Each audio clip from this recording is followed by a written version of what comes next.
बशरनुमा जानवर।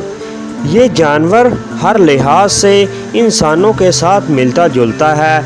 ये बिल्कुल इंसानों की तरह एक्सरसाइज कर सकता है, इंसानों की तरह चल सकता है, इंसानों की तरह दौड़ सकता है।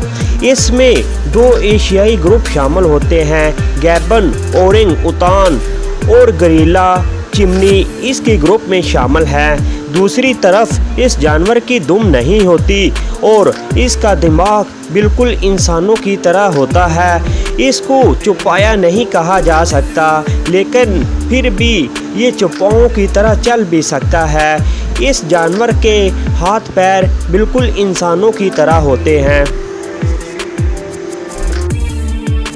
ये अपनी ज़िंदगी का ज़्यादातर वक्त दरख्तों के ऊपर गुजारता है। इस दौरान ये दरख्तों के फल, फूल, पत्ते खाता है। ये बहुत कम नीचे आता है, हत्ता कि ये पानी पीने के लिए भी बहुत कम नीचे आता है, क्योंकि इसको डर खतरा होता है कि जब ये दरख्तों से नीचे आएगा तो कोई भी जानवर इन पर हमला ना कर दे।